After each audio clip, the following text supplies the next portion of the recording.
sejahtera buat anak kami di kelas 11. Kembali lagi kita belajar sosiologi dengan Ibu FT. Baik, di pertemuan sebelumnya kita sudah membahas mengenai teori-teori dari permasalahan sosial, yaitu yang pertama adalah teori fungsionalisme, yang kedua teori konflik, dan yang ketiga adalah teori interaksionisme simbolik. Baik, dalam pertemuan kali ini kita akan membahas mengenai, kita masuk bagian B ya, karena kita akan membahas mengenai dilema dalam pembentukan kelompok mengenai partikularisme dan eksklusivisme.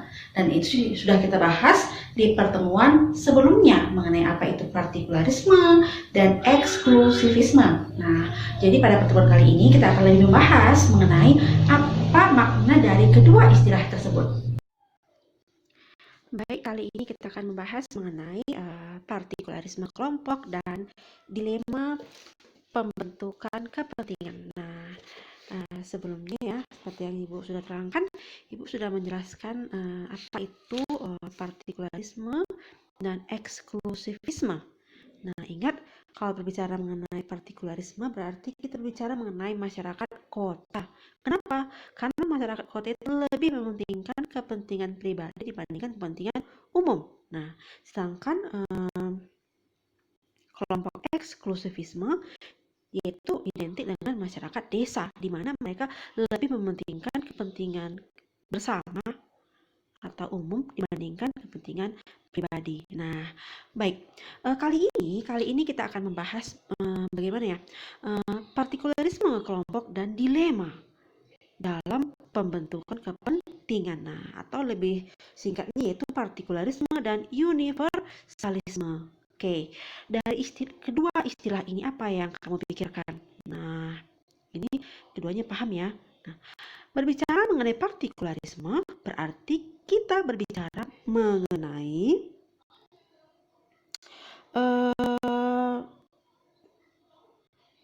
seseorang yang melakukan tindakan berdasarkan subjek atau kepentingan pribadi. Nah, sedangkan universalisme sebaliknya ya, universalisme itu adalah ya seseorang yang melakukan tindakan berdasarkan kriteria umum atau secara umum. Nah, baik, kamu lihat di slide ya, apa dikatakan?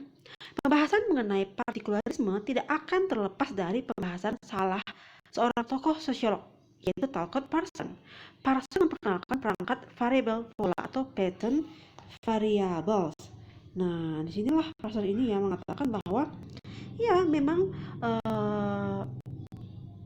berbicara mengenai partikularisme berarti kita berbicara mengenai individu atau seseorang yang melakukan tindakan itu ya berdasarkan mungkin ya keuntungan pribadi. Nah, sedangkan universalisme ya berdasarkan ya untuk kepentingan umum. Nah, inilah sebenarnya ya inti arti dari partikularisme dan universalisme. Nah, baik. Di sini dapat kita lihat ya apa yang menjadi dilema di sini. Nah, apa yang menjadi dilema?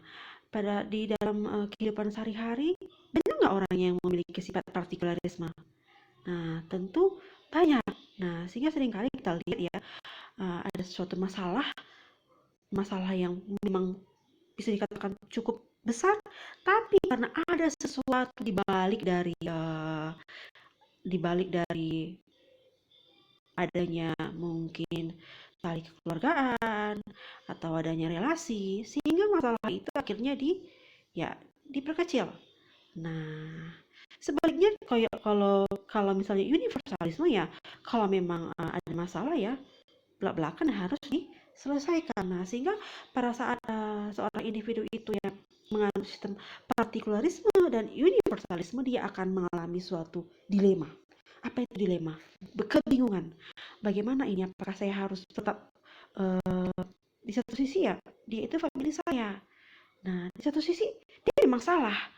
Nah, apa yang harus saya lakukan? Apakah saya harus bersifat universalisme atau partikularisme? Nah, ini yang menjadi dilema. Ini kamu lihat di slide juga ya.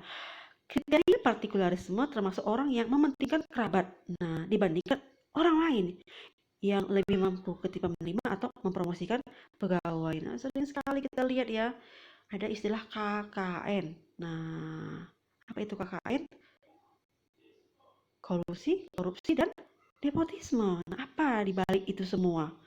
Nah, sering sekali ya, karena ada family yang ingin masuk ke suatu perusahaan, padahal dia belum memiliki kemampuan yang pasti, tetapi karena dia itu adalah relasi kita atau kerabat kita, ya akhirnya kita mau masukkan dia ke sebuah perusahaan yang besar, padahal dia tidak pantas. Nah, di satu sisi ada seorang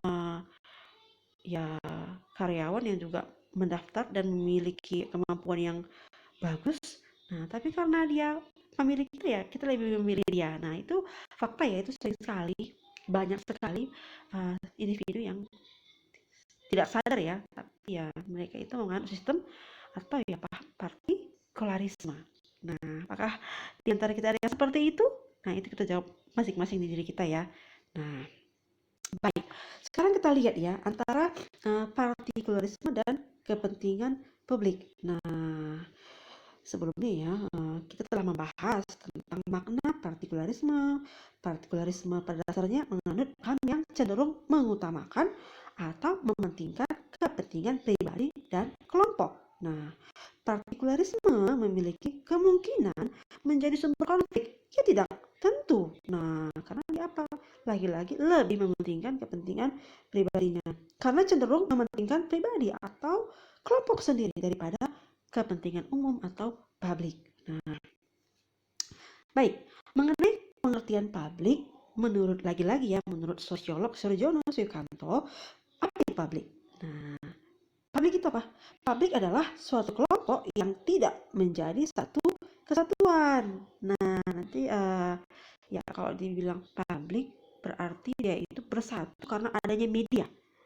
Nah, misalnya ya waktu Indonesia diumumkan merdeka, mereka secara fisik tidak berkumpul, tapi mereka secara publik berkumpul. Kenapa? Karena disiarkan melalui radio. Jadi dari Sumatera, dari Jakarta itu sama-sama mendengar bahwa Indonesia merdeka itu adalah publik ya. Publik adalah suatu kelompok yang tidak menjadi satu kesatuan. Nah, sifat publik yang bukan suatu kesatuan menjadikan publik memiliki karakter yang beragam, tentu saja karena mereka ya secara letak geografis juga mungkin tidak saling mengenal secara fisik.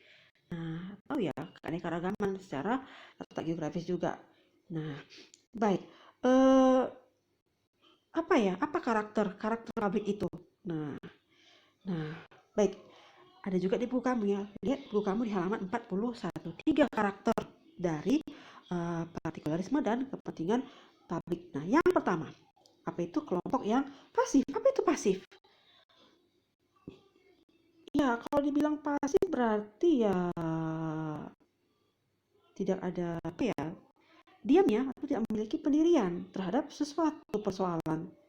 Ya, kelompok ini secara kuantitas lebih besar daripada kelompok lain. Nah, kalau apa katanya? Kelompok pasif adalah kelompok yang memiliki minat terhadap sesuatu tetapi belum menentukan pendiriannya terhadap suatu persoalan. Nah, berarti di sini masih ada kebimbangan. Itulah contohnya pabrik ya. Nah, yang kedua, kelompok vested interest. Nah, apa itu vested interest? Berarti ada sesuatu yang tertanam dari dulu. Nah, kelompok yang memiliki minat terhadap sesuatu tetapi belum menentukan pendiriannya terhadap suatu persoalan.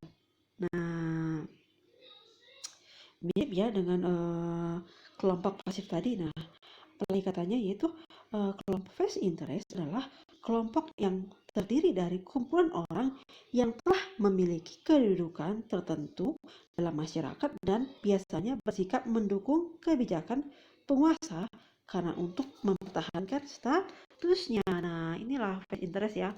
Kalau bisa dibilang vested interest inilah adalah sesuatu ya, paham atau sifat di mana dia itu ya lebih mengikuti tradisi karena ya sudah dari nenek moyang juga sudah mengikuti tradisi tersebut. Jadi mau tidak mau dia juga harus mengikuti tradisi. Itulah vested interest. Nah, yang berikutnya adalah kelompok newcomer. Apa itu newcomer? Yaitu kelompok yang terdiri dari golongan menengah yang rata-rata ingin memperjuangkan kepentingannya dan berusaha merebut kedudukan yang lebih tinggi di masyarakat. Nah, ini ya, jadi ada 3 ya, itu kelompok pasif, vested interest, dan newcomer. corner. Nah, jadi dari beragam karakter anggota masyarakat tersebut jelas bahwa membangun kepentingan publik sangat beragam. Nah, karena mereka memiliki cara pandang, nilai, atau kepentingan yang berbeda. Nah, sedangkan kepentingan publik adalah segala sesuatu yang diperuntukkan bagi upaya pemenuhan kebutuhan orang banyak atau masyarakat secara umum. Jadi pada kondisi tersebut ya, kepentingan publik adalah kepentingan yang dominan. Nah ya, dia. Jadi ya memang benar dilema ya antara partikularisme dan kepentingan publik. Nah, jadi Ibu harap ya dalam pertemuan kali ini anak-anak Ibu sekalian sudah paham benar apa itu partikularisme, apa itu eksklusivisme, dan apa itu universalisme atau kepentingan publik. Nah, oke. Jadi dalam pertemuan kali ini saja materi kita, dan Ibu harap anak-anak Ibu juga terus membaca buku kita dan mencari referensi-referensi yang lain. Nah, sekarang banyak ya referensi yang bisa kamu cari mengenai materi kita ini. Terima kasih.